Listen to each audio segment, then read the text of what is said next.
नमस्कार शेतकरी मित्रांनो, मी सर्वोदय ॲग्रोटेक कंपनीचा प्रतिनिधी विनोद वाबळे. आज कांदा रोप मध्ये आलेलो आहे आणि हे प्रगतशील शेतकरी आपले त्यांचं थोडं मनोगत घेऊ. नमस्कार दादा. नमस्कार. आपलं गाव नाव सांगा आपल्या शेतकरी तेलकोडगाव विजय पप्पू काळे तेलकोडगाव. तर आपलं एक कांदा रोप आहे. तर कांदा रोपाला कोणतं खत वापरलं होतं? Green shine. कुठून आणलं होतं? इथून कृषी सेवा. सार्थक कृषी सेवा. तर याला ग्रीन शेन वापरलेलं आहे. तर किती गोणे वापरले त्याला? 3 वापरले. 3 गोणे वापरले. आता या रोपाला पाऊस भरपूर होता. रोप टाकला पाऊस चालू झाला. तर तुम्ही ग्रीन शेन किती वर्षापासून वापरले? बरेच वापरत आहे.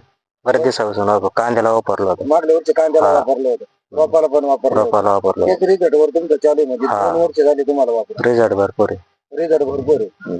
तर काय बदल वाटतो बस शेतकरी मित्रांनो? थोडं रोप उपटून टाका मग याला.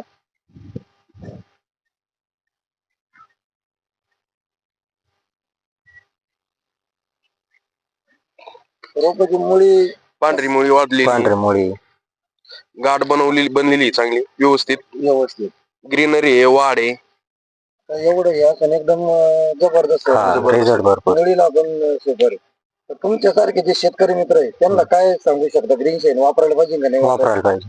100% वापरायला पाहिजे. रिझल्ट भरपूर आहे. कांदे शेवटपर्यंत ठेवतात तुम्ही? टिकायला कसं राहते ना? तर तुम्ही एकदम समाधानी आणि तुम्हाला सगळं नियोजन आपलं सार्थक कृषी तेलकोडगाव. त्यांच्यावर समाधानी तुम्ही? समाधानी. तर आपले जे शेतकरी मित्र आहेत तर त्यांना आपला मोबाईल नंबर सांग. तुमचा नाही का? बरं, काय हरकत नाही. धन्यवाद सर, तुम्ही वेळा काढून दिल्याबद्दल.